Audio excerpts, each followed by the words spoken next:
தகப்பனை தாயை விட அதிகமாக நம்மிடத்துல அன்பு கூறுகிறவராய் இருக்கிறார். தாய் தன் பாலகனை மறந்தாலும் நான் உங்களை மறக்க மாட்டேன் என்று சொல்லுகிறார். தகப்பன் தன் பிள்ளைக்கு இறங்குறது போல நமக்கு இறங்குகிற தேவனாய் இருக்கிறார்.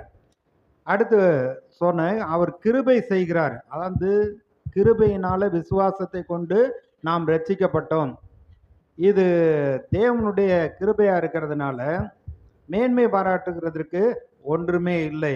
அவருடைய தயவு, அவருடைய கிருபையினால. அடுத்து நம்ம பார்த்தோம், தேவன் இரக்கம் உள்ளவராய் இருக்கிறார். நியாயத்தீர்ப்புக்கு முன்பாக இரக்கம் மேன்மை பாராட்டும்னு சொல்லப்பட்டிருக்கு. தேவனுடைய இரக்கம் எவ்வளவெல்லாம் நமக்கு இருக்கிறது என்று நாம் பார்த்தோம். இன்றைக்கு வியாதியை கொடுக்கிறவர் அல்ல. இப்ப நம்ம வாசித்தோம், அவர் நமக்காக, நம்முடைய சார்பில் நமக்காக அவர் சிலுவையிலே ரத்தம் சிந்தி மரித்தார். இதே அதிகாரத்துல 24வது வசனம் பாருங்க. நாம் பாவங்களுக்கு செத்து நீதிக்கு பிழைத்திருக்கும்படிக்கு அவர் தாமே தமது சரீரத்திலே நம்முடைய பாவங்களை சிலுவையில் சுமந்தார், அவருடைய தழும்புகளால் குணமானீர்கள். இங்க சொல்லப்பட்டிருக்கிறது, நம்முடைய சார்பில் அவருடைய சரீரத்துல நம்முடைய பாவங்களை சிலுவையில சுமந்து தீர்த்தார். இதை குறித்து வெளிப்படுத்தின விசேஷம் 1 அதிகாரம் 6வது வசனம். அவருடைய அன்பை வெளிப்படுத்துகிறார். நம்மிடத்தில் அன்பு கூர்ந்து தமது இரத்தத்தினாலே நம்முடைய பாவங்களற நம்மை கழுவி நம்முடைய பிதாவாகிய தேவனுக்கு முன்பாக நம்மை ராஜாக்களும் ஆசாரியர்களும் ஆக்கின அவருக்கு மகிமையும் வல்லமையும் என்றென்றைக்கும் உண்டாயிருப்பதாக.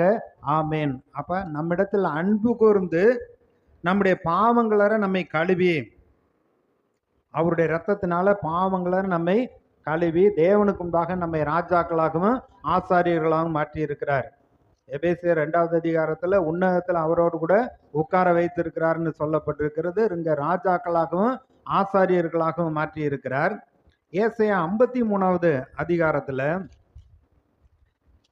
4-5 வசனத்துல மெய்யாகவே அவர் நம்முடைய பாடுகளை ஏற்றுக்கொண்டு நம்முடைய துக்கங்களை சுமந்தார், நாமோ அவர் தேவனால் அடிபட்டு வாதிக்கப்பட்டு சிறுமைப்பட்டவர் என்று எண்ணினோம், நம்முடைய மீறுதல்கள் நிமித்தம் அவர் காயப்பட்டு நம்முடைய அக்கிரமங்கள் நிமித்தம் அவர் நொறுக்கப்பட்டார், நமக்கு சமாதானத்தை உண்டு ஒன்று ஆக்கினே அவர் மேல் வந்தது, அவருடைய தழும்புகளால்